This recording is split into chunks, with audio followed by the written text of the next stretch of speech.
इससे ज्यादा कांग्रेस की क्या जलीलत हो सकती है? मेरे हिसाब से तो राहुल बाबा को और जितने भी ये माउथ स्पीक्स हैं आपके, उनको तो डूब के मर जाना चाहिए। उनके पास कोई इशू नहीं है। वो प्राइम मिनिस्टर की जो बढ़ती हुई पॉपुलैरिटी है उससे बहुत ज्यादा हर्ट हो चुके हैं।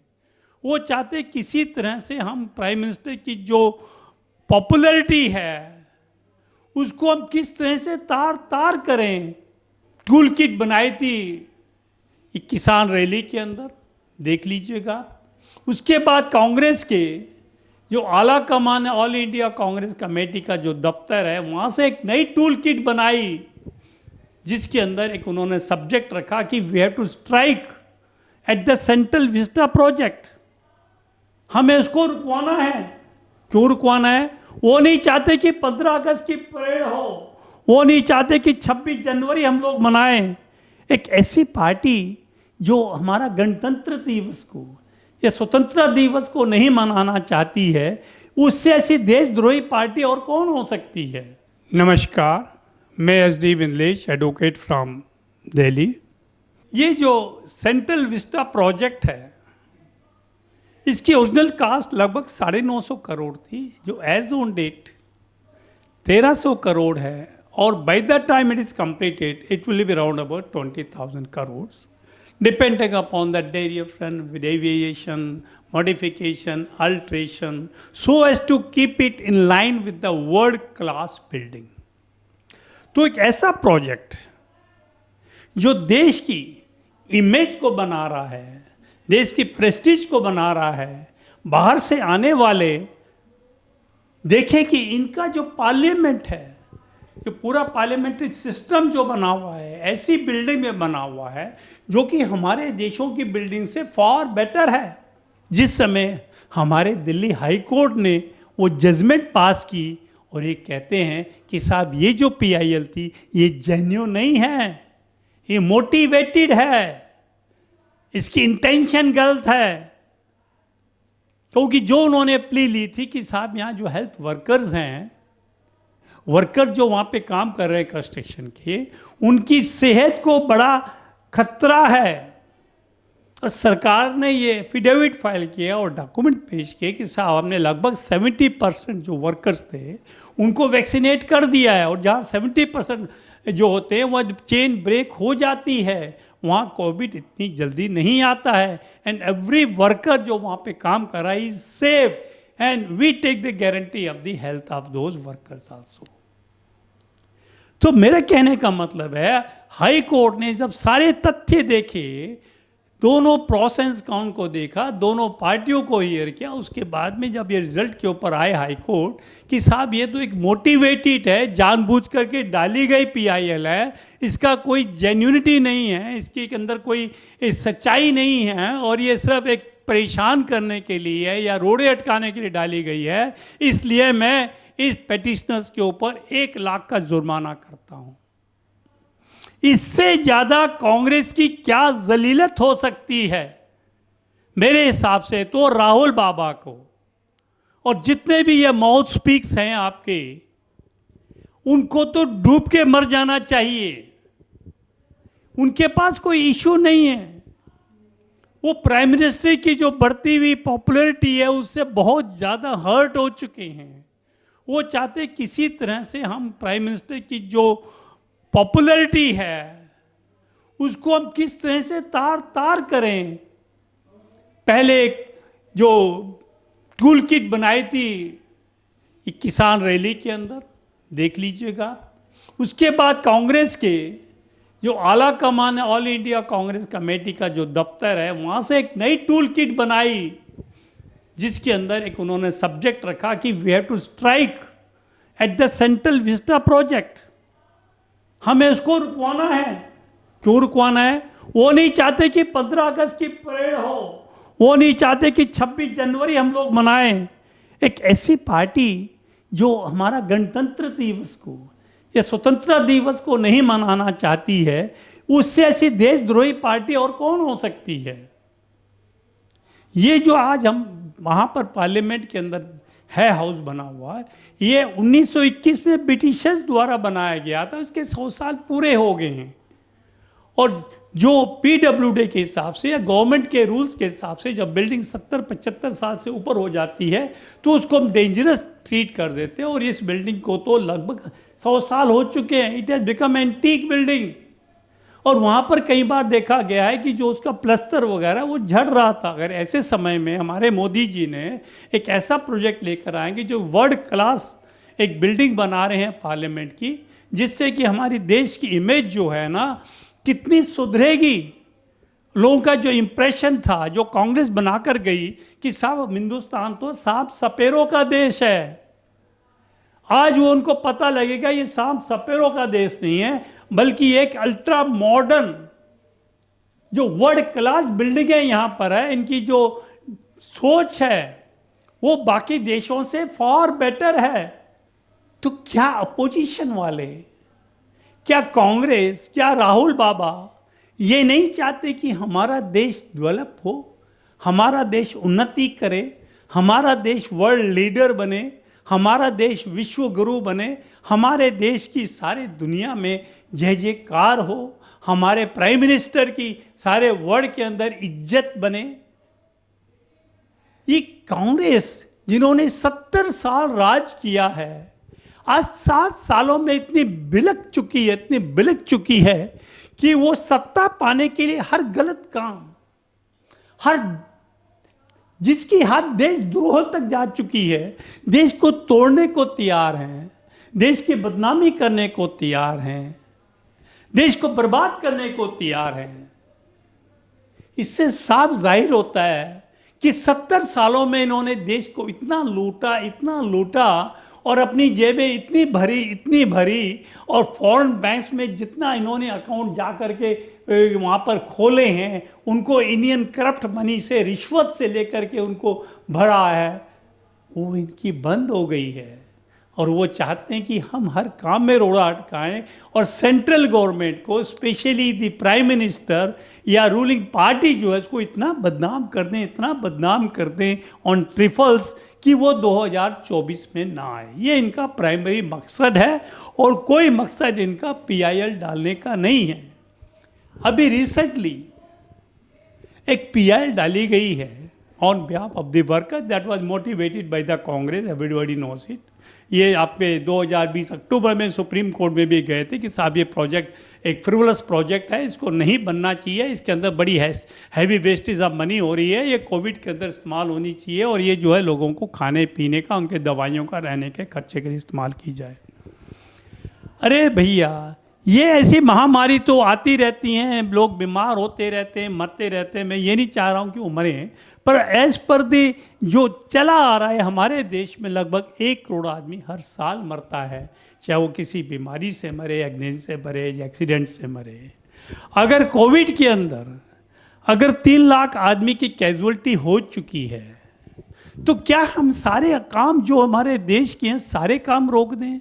एक ऐसा प्रोजेक्ट जो कि मोस्ट प्रीशियस प्रोजेक्ट को क्या हम उसको रोक सकते हैं? बिल्कुल नहीं।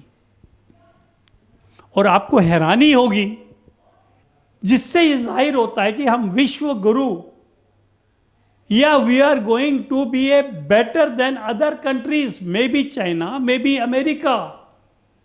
अगर हम ऐसी राह पर चलते हैं तो अपोजिशन का फर्ज बनता है कि हमें कंस्ट्रक्टिवली करे। अब फ्रांस में देखिएगा, जब वहाँ पे एक इंसिडेंट हुआ था माइनॉरिटी के द्वारा, एक कट्टर इस्लामिक वाला, पूरा अपोजिशन रूलिंग पार्टी इकट्ठी हो गई थी और उन्होंने, जब फ्रांस के अंदर एक इंसिडेंट हुआ था जहां एक कट्टर इस्लामिक ने किसी टीचर की गला काट कर हत्या कर दी थी, उसके ऊपर वहां पर कोई डिवीजन नहीं था रूलिंग पार्टी अपोजिशन पार्टी में, सारे इकट्ठे हो गए थे।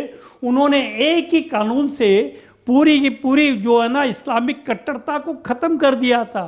वहाँ मस्जिदों को उन्होंने डिसबैन किया था कि यहाँ कोई एजुकेशन नहीं दी जाएगी, और उन्होंने कहा था कि कोई फॉरेन फंडिंग नहीं होगी इनकी, उनको पूरा ट्रांसपेरेंसी से काम करना पड़ेगा।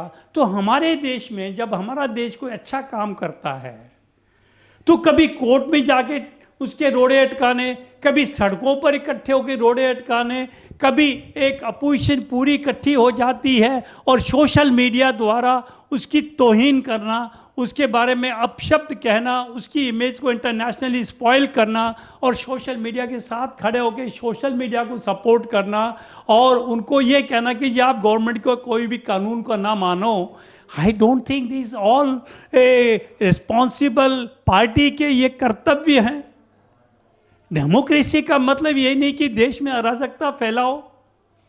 हमारा संविधान लचीला है, बहुत लिबरल है, तो अगर कोई लिबर्टी दी जाती है पॉलिटिकल पार्टीज को या सिटीजन ऑफ द कंट्रीज को, उसका मिसयूज नहीं होना चाहिए, बल्कि we should be more responsible.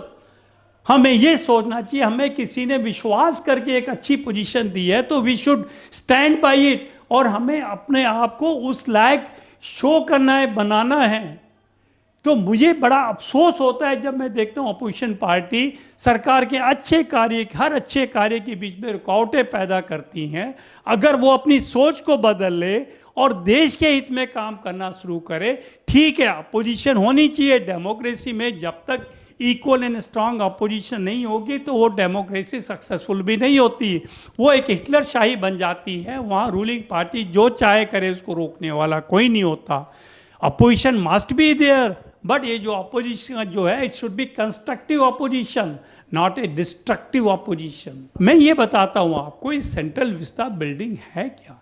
इसमें 4 बड़े बड़े प्लॉट्स हैं जिसके अंदर डिफरेंट बिल्डिंग बनाई गई है, 10 ऑफिस बनाए गए हैं। अभी जो ऑफिस हैं सेंट्रल गवर्नमेंट के, वो स्कैटर्ड ऑल ओवर दिल्ली हैं। कोई आपका सफदरजंग एनक्लेव के पास है, तो कहीं वो पुरानी दिल्ली में है, तो कोई यहाँ पर इंडिया गेट के पास है, तो कहीं वो जाकर आपका खान बिल्डिंग के पास है।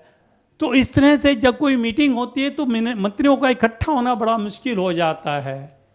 पार्किंग फैसिलिटी नहीं है, वेस्टेज ऑफ लैंड है, और प्रॉपर जो आपका इंफ्रास्ट्रक्चर वो नहीं है, वहाँ पर प्रॉपर कनेक्शन नहीं है। अगर आदमी उतरता है वहाँ पे रेल भवन में, तो उसको कितनी दूर पैदल जाना पड़ता है अपने ऑफिस में ज्वाइन करने के लिए, कितना टाइम की वेस्टेज होती है। और बिल्डिंगें किराए पे ले रखी, जिसमें 10,000 रुपीज़ का तो कराया जाता है इनका, करोड्स का, 1000 करोड़ का।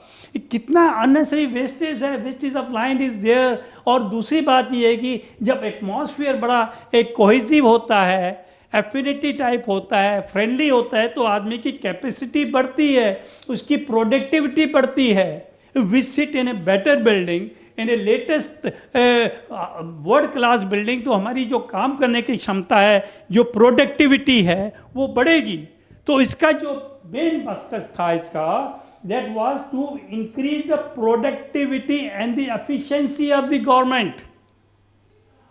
अगर सारे मंत्री वहीं पर हैं तो 5 मिनट के अंदर मीटिंग हो सकती है। जिस मीटिंग के लिए दिन लग जाते थे उनको इनवाइट करने के लिए, उनको मैसेज भेजने के लिए, कंफर्मेशन के लिए, वो 5-10 मिनट के अंदर ऑर्गेनाइज हो सकती है। How much saving of time, और how much saving of the petrol, how much saving of the time.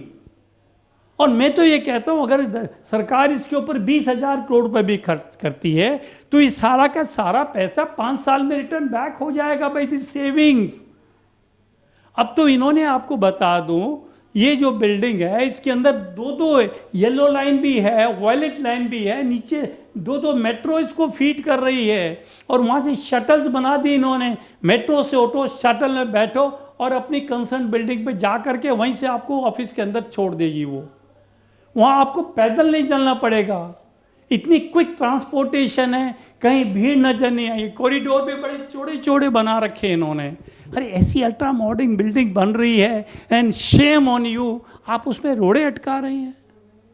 मुझे तो बड़ा अफसोस होता है इन लोगों की मेंटलिटी देख करके। और ये जो प्रोजेक्ट है, it is being handed over to Tata. Tata is the most efficient, और लेटेस्ट टेक्नोलॉजी के साथ वो है काम करती है। कोई छोटी मोटी कंपनी नहीं है कि अपने वर्कर की परवाह ना करे। और वर्कमैन कंपनसेशन के तहत एवरी वर्कर इज कवर्ड। पहली बात तो अनटूवर्ड इंसिडेंट ना हो, अगर हो भी जाता है अनफॉर्चुनेटली तो दे आर कवर्ड।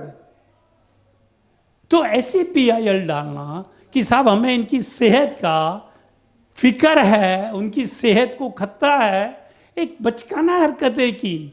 और मैं तो कहता हूँ I am grateful to chief justice of the Delhi High Court, और वो ज्योति सिंह जो हमारी जस्टिस थी, साथ में उनके बैठते हैं, ये डबल बेंच होती है चीफ जस्टिस की, एक चीफ जस्टिस बैठते हैं और उनके साथ में एक जस्टिस बैठते हैं। उन्होंने बहुत अच्छा काम किया है, इनके ऊपर 1 लाख का जुर्माना डाला है।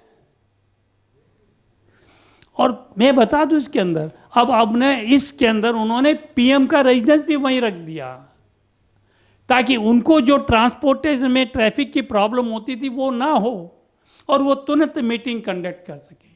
तो ओवरऑल मेरे कहने का मतलब ये है कि it is the most prestigious project of the country, और ऐसे प्रोजेक्ट को रोकना सिर्फ इस ग्राउंड के ऊपर कि साहब ये कोविड हो रहा है, इस समय इसको नहीं होना चाहिए, और हम अपने जो इंडिपेंडेंस जो हैं और जो गणतंत्र दिवस का या आपका वो जो स्वतंत्रता दिवस का उसको ना मनाएं, इस जैसी तो शर्मनाक बात हो ही नहीं सकती। जिस देश को आज़ाद कराने के लिए हमने हजारों साल की लड़ाई लड़ी है, उसका हम दिवस ना मनाएं। क्या ये प्रोजेक्ट टाइम से नहीं कंप्लीट करें? बीमारियां तो आती रहती हैं, जाती रहती हैं, पर ऐसा प्रोजेक्ट तो 100 साल के बाद हमारे को नसीब हो रहा है। अगर हम इसे रोक देते हैं तो हम अपना स्वतंत्रता दिवस कहां मनाएंगे? अपना गणतंत्र दिवस कहां मनाएंगे? ऐसी पार्टियों को तो हमने नकारना है, उनको डिस्कार्ड करना है। We don't need such political party who oppose the betterment of the country, development in the country. Thank you very much. अगर आपको ये बाइट अच्छा लगे तो please subscribe and share the channel. मैं SD Bindlesh, advocate from Delhi. Thank you very much. धन्यवाद।